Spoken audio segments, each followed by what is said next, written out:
presse, je vous disais que le temps nous presse.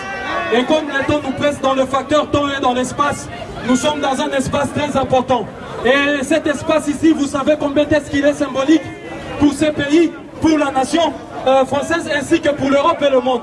Mes chers amis, je prends la parole ici pour vous parler encore une fois.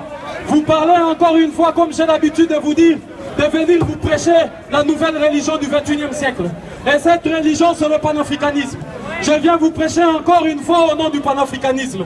Mais je disais que dans le mot panafricanisme, il y a la lettre P. Et la lettre P nous donne le mot père. Parce que Laurent Gbagbo est le père de la réconciliation, sans lequel la Côte d'Ivoire restera malade, affaiblie et divisée. Car dans le mot panafricanisme, je disais qu'il y a la lettre P. Et la lettre P nous donne le mot propagande.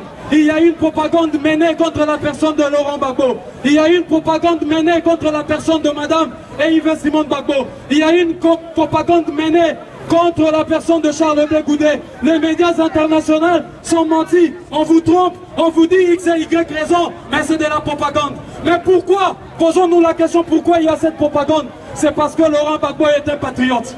C'est parce que Charles Blé Goudé est un patriote. C'est parce que Simone Gbagbo est un patriote. Mais pourquoi ce patriotisme? C'est l'amour sincère, l'amour pur de sa patrie. Et parmi toutes les filles et tous les fils d'Afrique, quand nous prenons la direction de prendre la dynamique du patriotisme, c'est toujours des embûches. Le seul péché et le seul crime qu'a commis Simone Gbagbo, si demain vous entendez le nom de Simone Gbagbo, sachez que son seul péché, c'est parce qu'elle a tant aimé l'Afrique, c'est parce qu'elle a tant chéri la Côte d'Ivoire, qu'elle a été capable de mettre à côté sa humble personne, qu'elle a été capable, contre vents et marées, de prendre la destinée de l'Afrique et de dire non. Je disais que dans ce mot panafricanisme, il y a la lettre A. Et la lettre A nous donne le mot armée. L'armée française tue.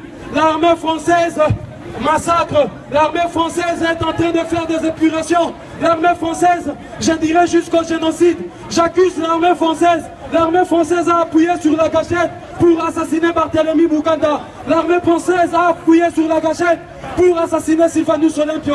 L'armée française a appuyé sur la gâchette pour assassiner Modibo Keïta. L'armée française a appuyé sur la gâchette pour continuer à assassiner, pour continuer à porter des crimes, pour continuer à donner des coups. Car dans ce mot panafricanisme, il y a la lettre N. Et la lettre N nous donne le mot nationalisme. C'est au nom du nationalisme africain. C'est au nom du nationalisme africain que l'Afrique est en train de connaître autant de martyrs. C'est au nom du nationalisme africain que notre mère patrie, l'Afrique, prend des difficultés pour prendre son envol économique, son envol politique. Comprenez que c'est au nom du nationalisme africain que Laurent Gbagbo a été victime de toute la coalition internationale pilotée par Nicolas Sarkozy, pilotée hier par Jacques Chirac, pilotée aujourd'hui par François Hollande. Cette coalition internationale, c'est cette coalition internationale qui continue de commettre des crimes insensés. Et vous, citoyens français, vous, citoyennes françaises, permettez que je m'adresse à vous, parce que d'une manière ou d'une autre, votre indifférence sera le péché que les générations futures vont vous reprocher.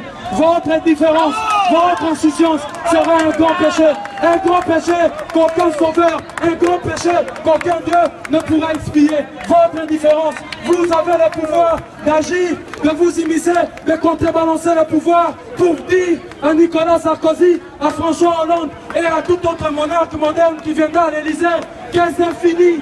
Les fils et filles d'Afrique disent c'est fini. Nous avions dit c'est fini et que cette fois-ci nous sommes debout et que cette fois-ci nous irons jusqu'au bout et que cette fois-ci au prix de nos vies, nous irons jusqu'au bout. Si les mathématiciens français sont aussi intelligents, si les scientifiques français et européens sont aussi intelligents, je vous demande de calculer en millilitres ou en litres la quantité de sang des Africains que vous aviez versé. Oh, c'est immonde! Oh, c'est immonde! Oh, c'est immonde! Oh, c'est immonde! Je vous demande de calculer la quantité de sang que vous aviez versé. Nous disons non, non, car je vous disais que dans ce panafricanisme, il y a la lettre A. Et il y a la lettre A comme ce grand monument en majuscule, la Tour Eiffel. Et cette lettre A donne le mot allégation. Ce sont des allégations mensongères contre Laurent Gbagbo. Ce sont des allégations mensongères contre Simone Gbagbo. Ce sont des allégations mensongères contre Charles Boudet. Car dans le mois panafricanisme, je disais qu'il y a la lettre A. Et la lettre A, je vous demande mes mamans, je vous demande mes soeurs, je vous demande mes papas, je vous demande mes frères, à chaque fois que vous aurez à éduquer vos enfants, pour leur expliquer de quoi, qu'est-ce que signifie le mot assassin. Prenez juste la photo dans la salle Draman Ouattara et ne dites rien.